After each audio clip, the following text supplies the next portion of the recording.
سلمان صاحب، اب عوام کی بس ہو چکی ہے، لوگ باغی ہوتے جا رہے ہیں اور سول نافرمانی کی باتیں کر رہے ہیں، یہ معاملات کہاں جا کر رکیں گے؟ دیکھیں اس حد تک تو بات درست ہے کہ آئی پی پیز کے معاہدے کس نے کیے۔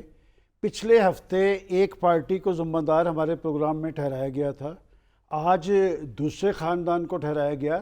وہ تیسرا پارٹی جب آئی تھی انہوں نے بھی اس کو ایشو بنایا تھا، اور جب انہیں پتہ چلا کہ یہ آئی پی پیز کے معاہدے کتنے خطرناک ہیں تو ایک بہت بڑی پریس کانفرنس کی گئی تھی، اور یہاں پر ہمارے ایک فاضل ہمارے ایک دوست نے کہا تھا کہ اب سارے مسئلے حل ہو جائیں گے، بجلی سستی بھی ملے گی اور وافر بھی ملے گی۔ پھر انہوں نے کیوں خاموشی اختیار کر لی؟ انہوں نے ہاتھ ان چوروں اور ڈاکوؤں پہ کیوں نہیں ڈالا؟ دیکھیں آج کا ایشو یہ نہیں ہے، ہمارے پاس ایک گردان ہے کہ جی 45 سال سے یہ ہوتا رہا۔ اس 45 سال کے اندر اور بھی بڑے سارے حکمران ہیں، 12 سال جنرل مشرف آیا تھا، اس نے ختم کر دیا۔ میرا خیال ہے ہم ایک خاص زاویے سے چیزوں کو دیکھتے ہیں۔ ایشو پاکستان کا یہ ہے کہ پاکستان کے 24 کروڑ عوام اس سارے مسائل کی آگ میں جل رہے ہیں، اور پاکستان کی پولیٹیکل فورسز کہاں ہیں جنہیں 3 بڑی جماعتیں کہا جاتا ہے؟ وہ 3 بڑی جماعتیں کیا لوگوں کے ساتھ اظہار یکجہتی کر رہی ہیں؟ آپ نے درست کہا، بھئی جماعت اسلامی کا تو کوئی بڑا رول نہیں ہے۔ جماعت اسلامی کراچی سے لے کر خیبر تک مظاہرے تو کرتی نظر آ رہی ہے نا، جیسی تیسی پولیٹیکل پارٹی ہے یہ لوگوں کی۔ تاجر 29 تاریخ کو احتجاج کر رہے ہیں، میں پوچھ رہا ہوں کہ وہ بڑی پولیٹیکل فورسز جن پہ ہم کہتے ہیں کہ انہوں نے آج تک کیا کیا ہے؟ یہ صورتحال بڑی گمبھیر ہے، اور یہ جو احتجاج ہے نا، یہ ابھی فی الحال چھوٹے چھوٹے احتجاج ہیں، اور یہ بڑے فسادات میں تبدیل ہو سکتے ہیں۔ یہ خطرناک صورتحال ہے۔ پرائم منسٹر صاحب نے آج اجلاس بلایا تھا، اور میری اطلاع کے مطابق آج جب وہ اجلاس ہوا ہے، اجلاس میں کچھ چیزیں انہوں نے تجویز کی تھیں لیکن آگے جا کے اپروو نہیں ہوئی۔ لیکن میں سمجھتا ہوں کہ آپ صرف بجلی کی بات نہ کریں، دیکھیں جب آپ بجلی، پیٹرولیم، گیس کی بات کرتے ہیں تو پھر اس پہ آگ لگ جاتی ہے کہ بھئی یہ معاہدے کس نے کیے تھے؟ کس نے آئی ایم ایف کے ساتھ بریکٹ کر دیا تھا کہ آپ ہمیں پیسے دے دیں، ہم مرے جا رہے ہیں؟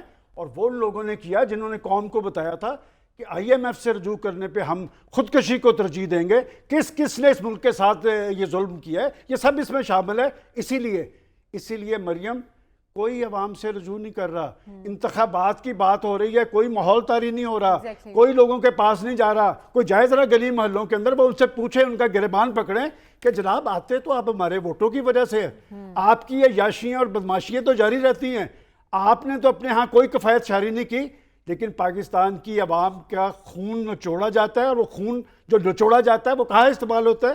ان لوگوں پہ جن لوگوں کے گھروں میں گیس بھی فری ہے، پیٹرول بھی فری ہے، بجلی بھی فری ہے۔ اور آج نگران پرائم منسٹر نے اچھا اعلان کیا، انہوں نے کہا جی افسران، اور وہ جو وابڈا کے افسران ہیں نا، صرف وابڈا کے افسران پہ کیوں؟ کیا پی آئی اے میں لوگوں کو فری ٹکٹس نہیں ملتے؟ کیا ریلوے میں نہیں یہ سہولت ملتی؟ اور بھی بہت سارے ادارے ہیں۔ دیکھیں جی ایک کو ہم ٹارگٹ کر لیتے ہیں، جب تک پاکستان کی اشرافیہ اور حکمران ٹولہ ان کی گردن نہیں ناپی جائے گی جنہوں نے ملک کو لوٹا ہے، اس وقت تک یہ کیفیت طاری رہے گی۔ اور میں آپ کو یاد ایک بات کہتا ہوں کہ لوگ اپنے اندر جان پیدا کریں، جب تک لوگ جان پیدا نہیں کریں گے یہ ظلم ان پہ ہوتا رہے گا۔ آگے حالات کیا رخ اختیار کر سکتے ہیں؟ حل کیا ہے سلمان صاحب اس کا؟ ہمیں اس میں زور لگانے کی ضرورت نہیں ہے کہ اس ملک کے ساتھ 2 خاندانی وراثتوں نے جو کچھ کیا ہے ہم اس کے حصے دار رہے ہیں، ہم اس میں پارٹنر رہے ہیں۔ دیکھیں ہمیں یہ بات بھی پتہ چلنا چاہیے کہ میٹھا میٹھا ہپ اور پھیکا پھیکا تھو نہیں ہونا چاہیے، کہ جب ہم خود مستفید ہوتے رہے، جب وہ اس ملک کو برباد کر رہے تھے اس کشتی میں ہم سوار تھے۔ اور ہوتا کیا ہے؟ دیکھیں بات یہ ہے کہ اس صورتحال میں جہاں پر ملک پہنچ گیا ہے، یہ کسی ایک پارٹی کا کیا دھرا نہیں ہے۔ میرا مسئلہ آئی ایم ایف ہے، اس لیے کہ آئی ایم ایف کہتا ہے اس کی گردن ناپ لو، بڑوں کو چھوڑ دو، بڑے بنگلاز کو چھوڑ دو، بڑے گھروں کو چھوڑ دو، جن کے بڑے بڑے یہاں پر ہیں، جن کے انٹرسٹ ہیں ان کو چھوڑ دو، 24 کروڑ عوام کی گردن نچوڑ لو، ان کے جسم میں سے آخری خون کا قطرہ ہے وہ بھی لے لو۔ اور یہ کس نے کیا تھا؟ وہ جو تبدیلی سرکار تھی جنہوں نے کہا تھا کہ خودکشی کر لیں گے، یہ سارا کچھ آ کے بریکٹ انہوں نے کیا۔ یہ معاہدہ پڑھے نا ذرا کہ جی تیل بھی آپ سے پوچھ کے کریں گے، بجلی بھی آپ سے پوچھ کے کریں گے، گیس بھی آپ سے۔ اس ملک میں چینی کا بحران تھا، آج 180 پہ ہے، چینی پہ کمیشن بنا تھا، یاد ہے آپ کو؟ بتایا گیا قوم کو کہ 40 روپے پہ بنتی ہے، یہ لوٹ کے لے گئے۔ وہ 450 ارب کا ٹیکہ اس دور میں کس نے لگایا تھا؟ وہ شوگر مافیا کون تھا؟ وہ آٹے کا مسئلہ تو پنجاب میں تھا ہی کبھی نہیں, آٹا دال تو تھی نہیں کبھی بھی. آٹا یہاں پر کیسے پہنچا؟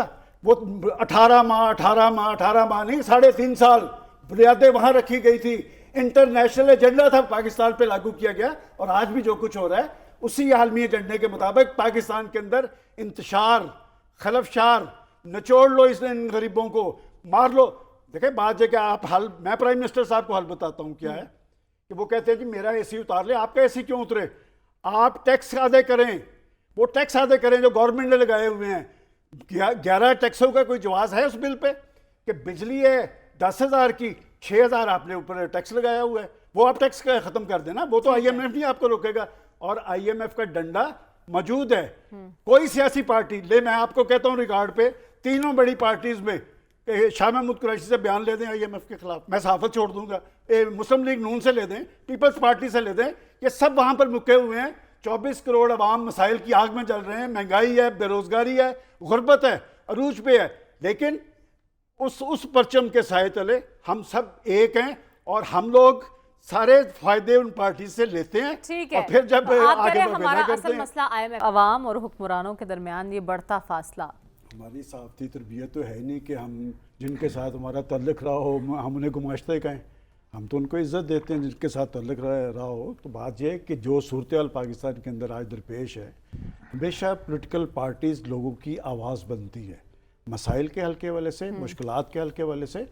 اور پولیٹیکل پارٹیز نہیں ایک رائے عامہ تشکیل دینی ہوتی ہے, پریشر بڑھانا ہوتا ہے. میں نے اسی لیے کہا تھا کہ بڑی پولیٹیکل پارٹیز کہ وہ گماشتے جو پاکستان میں برسر اقتدار رہے ہیں, جو بڑی بڑی پارٹیز تھی, بڑے بڑے لیڈر تھے, کیا آج وہ عوام کے ساتھ, مسائل زدہ عوام کے ساتھ, مہنگائی زدہ عوام کے ساتھ یکجہتی کا اظہار کرتے ہوئے نظر آ رہے ہیں؟ سب کی آوازیں بند ہیں, اس لیے کہ اس ساری تباہی و بربادی میں ان کا ایک رول ہے, اور ہم ان کے اعلیٰ کار ہیں.